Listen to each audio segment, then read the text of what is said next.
CosmicRadio.TV.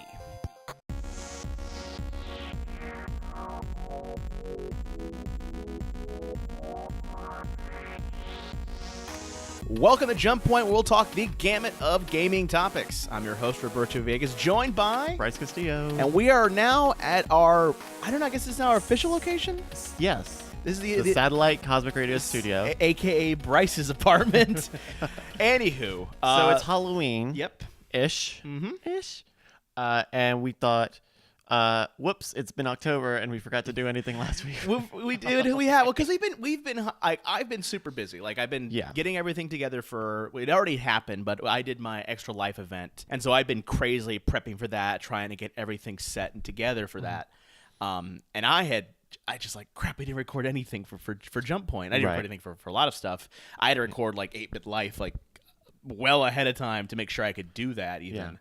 But that being said, I did end up playing the game. Yeah. So today we're going to be talking about Neverending Nightmares, which like most of our other gaming discussions, if you haven't played it, it's going to be talking about the ending and spoilery stuff and mechanics. So if you actually want to play the game, go do that and then come back and watch this and tell us what you think.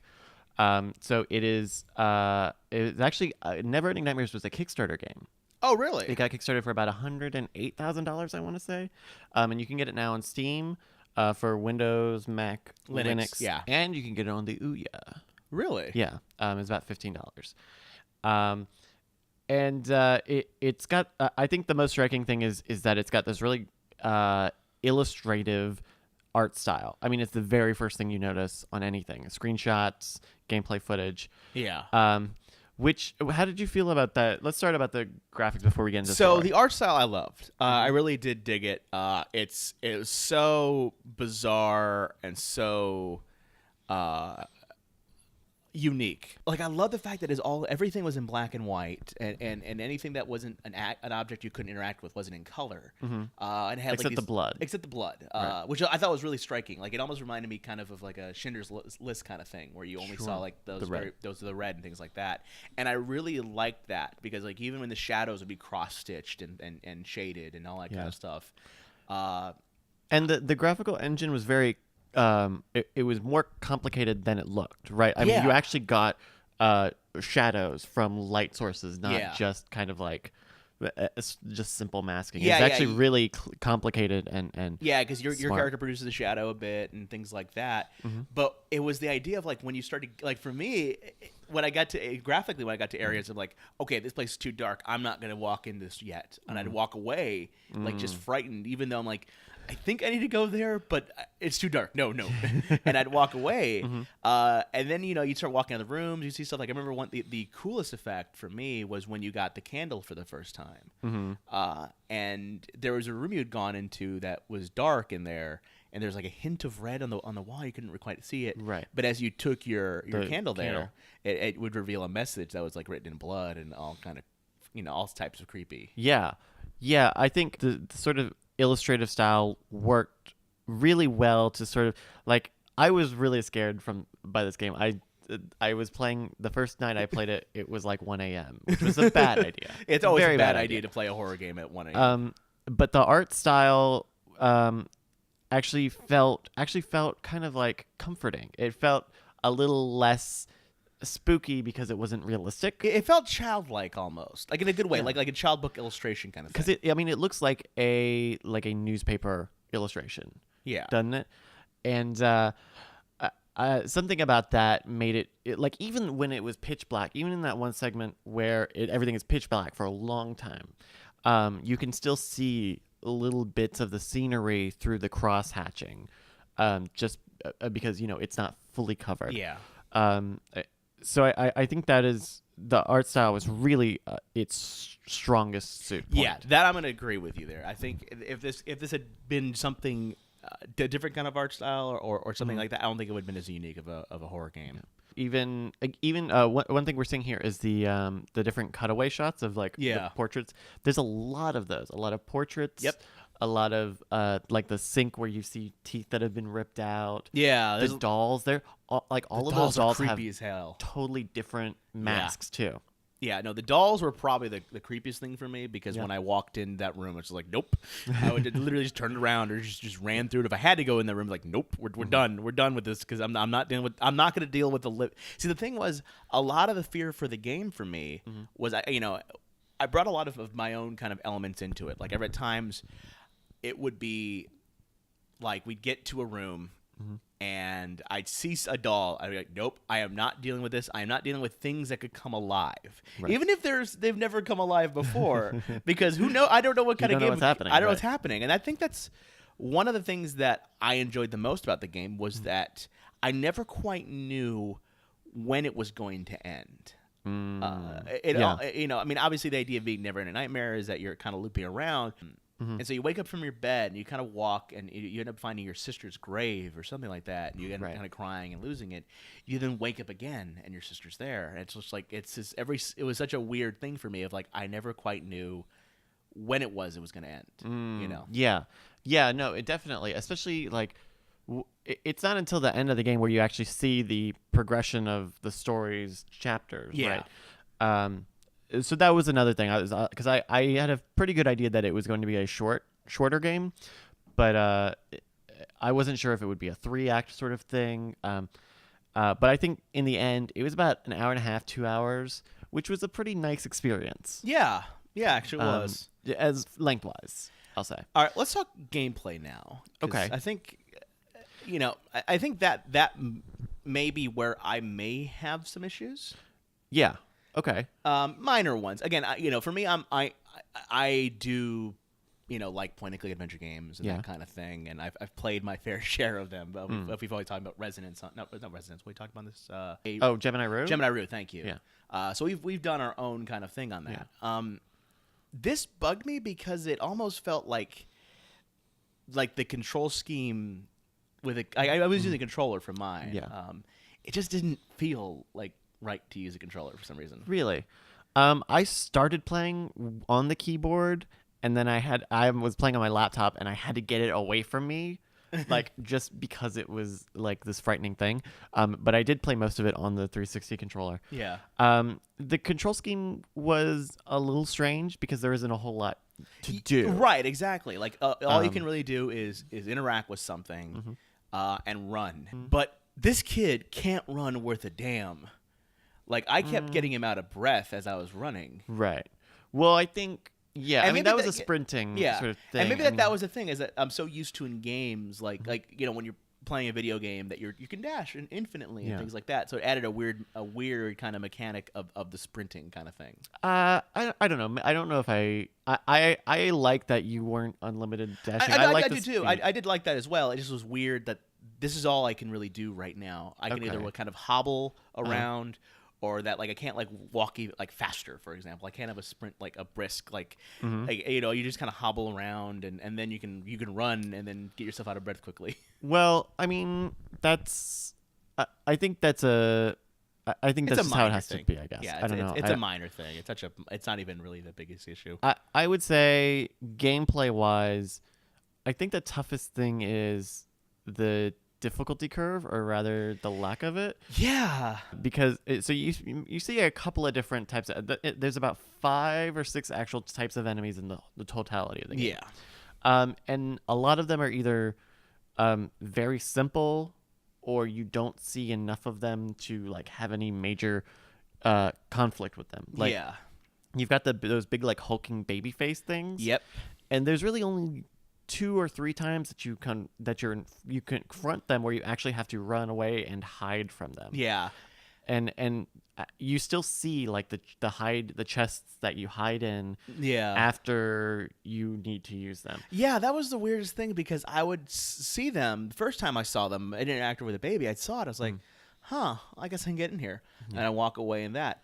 Then I would wander, see the baby hulking thing, and go I can get into the thing, the armoire, or whatever it's called. Yeah. And I'd hide in there, and then the baby would go away. I only got sort of, I guess for lack of better words, killed by a hulking baby once, because one of the chase sequences. Well, because I got impatient. That's all. If I had not Like I thought I could have like walked around or something like that, and I yeah. got caught, that kind of thing.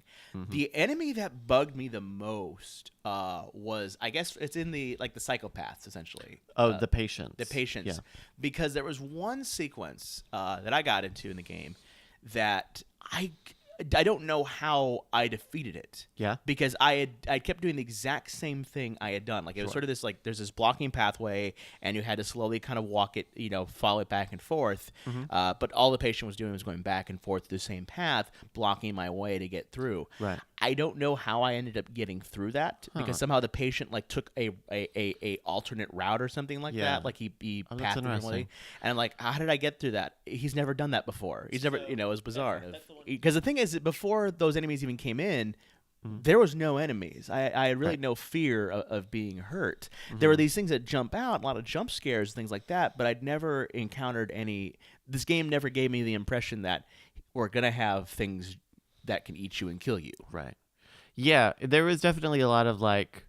At one point, I was really scared of the game, and so I had Gilmore Girls playing on the background there, and the game playing at sort of a low volume, because I was like, if there's not a lot of enemies and I don't hear the audio cues for jump scares, I'll probably be good. And I actually kind of was. It actually worked a little bit. But that goes to tell you sort of the what the level of depth in with the characters is, the variety of them. What about the sword sister? What did you feel about her? Because there were about 3 or 4 in the endings that we took. Yeah, this okay. I mean, like the sister herself, or things like no, one of the enemies. You see the sword spark. I didn't actually encounter with that. Really? I guess I must have taken another alternate. You got this. I've seen it right? now. Yeah, no, I didn't get this ending. Oh, that's a good point. We didn't talk about this. There are 3 so which ending endings. did you get? Because I feel like I thought we were on the same page about what ending, but obviously you didn't because we went down the hole. Yeah, okay, yeah. So which ending did you So get? I ended up getting an ending where my main character had apparently had slit his wrists, and he was waking up. And his sister hospital. was the hospital one, yeah, and she woke up, and he was like, her sister was crying over her, like, please wake up, because that's one thing we probably should talk about. This game has multiple endings. Yeah, it has 3 different endings, 4 ways of getting them. Yeah. And you can actually see, once you beat the game, you'll see the branching pattern, and there's actually a guide on Steam that tells you how to get to each of the different endings. But it's I actually, so my ending was the one where you instead you go back into the asylum after the psychiatrist's office. Basically, you kind of go through the house again. You go back sort of into the house, and first it looks okay, and then it is sort of dilapidated. And you actually wake up. The way that branch starts is you wake up next to your sister, but she says, "You don't have I'm your wife. You don't have a sister." And you go through the house. You go through some asylum levels, the dilapidated version of the house, and then you sort of wake up on a desk. You had been sleeping at a desk, and he starts reading this letter, basically implying that he and his wife lost their daughter, that she got killed or maybe committed. It doesn't really explain, but she died somehow, and that the wife version of Gabby is leaving him because he can't get over it. And then he sort of goes back to sobbing, which is not a really great ending either. That's the one thing I've noticed. A lot of these endings they're not very good. They're not very good. If you've seen, there's the other ending, the third ending on here, which is even worse, where you are the little kid version of him, right? And you find your sleeping Gabby as a little girl, and he kisses her on the forehead, and then he walks away, and then that's the ending. So so let's talk about these endings and sort of the story, because they're bad. I mean, they're not great. They're a bit of a letdown. Ultimately, my issue with the endings, specifically even my ending, was it almost felt like the guy had thought of an ending for a game. Like, thought of an ending on how to end this, and said, how can we make a dream sequence that leads up to this? Because everything feels that way. Because at the very beginning of the game, it almost feels like you're going forward in time. Like that you keep waking up and the house gets more dilapidated because it hasn't been taken care of or something like that. It almost feels like that. Like it felt very cerebral. Like it reminded me of like certain, not necessarily tonality of Silent Hill, but sort of the mentality, the idea of how Silent Hill games are traditionally made that kind of way. But once I got to the ending, I was like, that's it.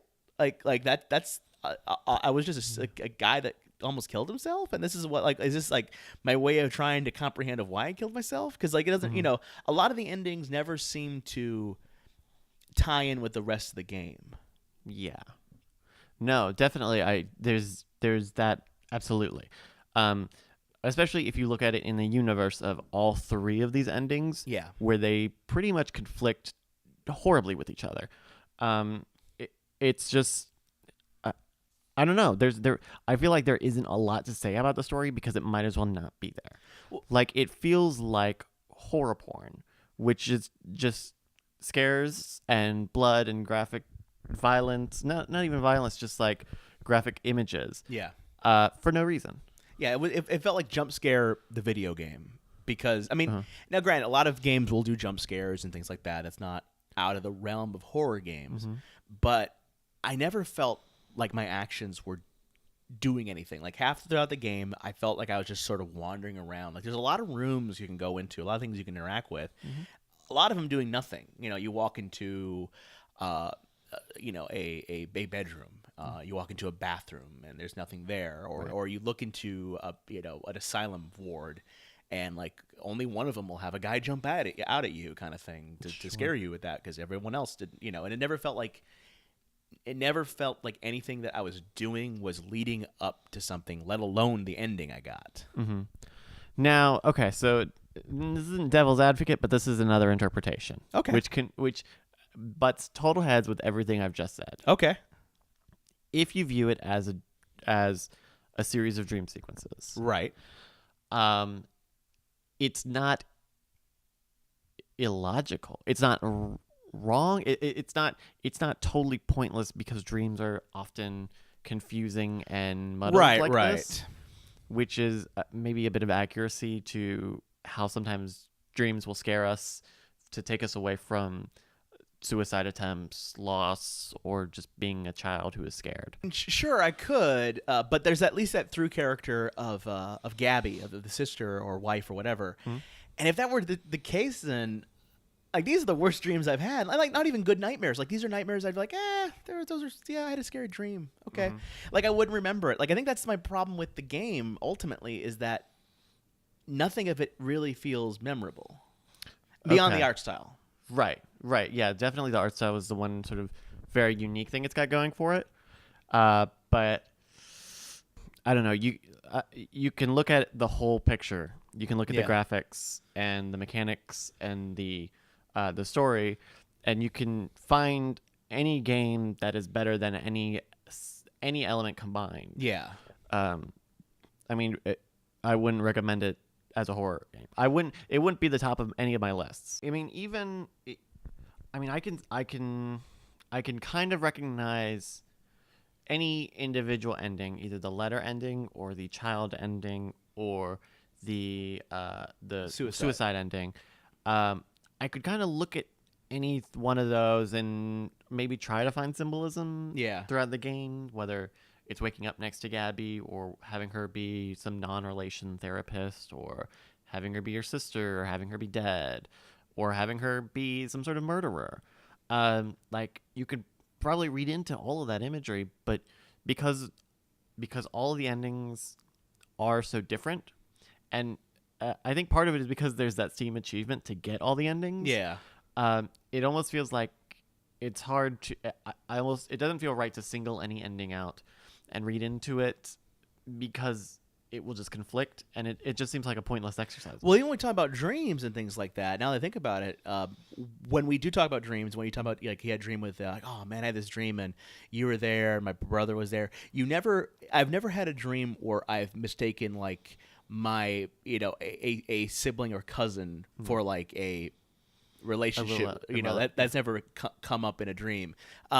You'd still know that's my mother, that's my sister, that's that. Whereas in this game, if we take all of the things as face value, as like they're all part of connected, that figure of Gabby changes as to what's the reality of Gabby. But the main character is aware of that, though. Yeah, he is. I mean, he knows when he wakes up next to her as his wife, he knows she should be his sister. And when he wakes up in the therapist's office, he knows that she should be related to him. Right. Though it is interesting that both of those Gabbies aren't even open to the idea that he's right. So I don't know. Maybe there's something there, but all told, it seems like the endings are trying to be resolutions. Yeah, that's what I'm saying. Yeah. Yeah, but the endings almost feel like they should have been beginnings, right? Like at least that, like if you told me at the beginning that if you told me at the beginning that he was just sleeping on a desk, and it was kind of like this thing where he jolts up, I could see that letter ending in a different context at the end when I know the content of that letter. Yeah. But having all the meaty information at the very end is just pointless, especially because it's not that meaty. Yeah, because like I said, it felt like this guy had, and again, it's not if it weren't for the graphical engine, if it weren't for the graphic art style, I would not be even talking about this game, because there's so many better horror games out there. Right. In terms of there's the PT demo. Mm-hmm. There, if you want to have even like simpler kind of graphical way that's still as scary as all hell, like grab Five Nights at Freddy's. It's like $5 on Steam, and that's like far scarier than this was, because it just felt like a couple of jump scares and some gore sequences. Like, oh, that's cool, that looks nice, looks beautiful, but sure. What I recommend, good. I think if you look at PT and Five Nights at Freddy's, I think what PT succeeds at is being this complicated mess tangle of wires that are really shiny and fun to sort of tear apart and interpret. And then Five Nights at Freddy's is scary because it is all mechanics. Yes. Right? I mean, it's like, this is your facade of like pizza place. Here are the buttons and don't die. Yeah. Where I think Neverending Nightmares is trying to straddle that line of being like a thrilling game and a intriguing story, and it doesn't do either of them very well. Yeah, that's, I think, the big issue, is that it just doesn't do either. It doesn't serve either master well, because again, it looks great, but that being said, like if someone said, "Hey, you want to play a horror game?" Want a recommendation kind of thing, I wouldn't recommend this game. But regardless of that, like there's so many other games to play. It's pretty. It is pretty. The sound design's great. Do you great. think it looks good, Roberto? I keep saying that. Well, because I hate taking down a game not down a peg or anything like that, but because this game had the potential of being something kind of amazing. It's just nothing more for the fact that it looked amazing. Well, I won't speak for hypotheticals. Yeah, that's why. But so that's Neverending Nightmares. That's Neverending Nightmares. Get it? Tell us if you got it, if you played it. Let us know what you think. Yeah, let us know. Let us know what you guys think of it, especially if you completely disagree with our opinion. You're like, I can't believe they said that. It's such an amazing game. Yeah. And it's that. I mean, we're curious. Let us know. Hit us up on our either on the comments here on the video, or of course at our Twitter account at JumpPointPod. That's right. And you can follow Roberto on Twitter at Vincent404, or check out CosmicRadio.TV. He is the sun that is the solar system of Cosmic Radio. I'm trying to keep it thematic. And you can find me on Twitter at Brycas, BRYCAS. And if you want more Jump Point goodness, check out CosmicRadio.TV/JumpPoint, all one word. So that's it for today. So tune in next time. And as always, Sproing.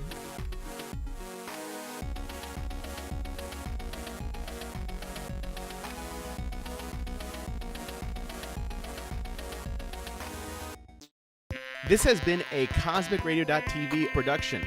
For more awesome shows, head on over to our website, CosmicRadio.TV.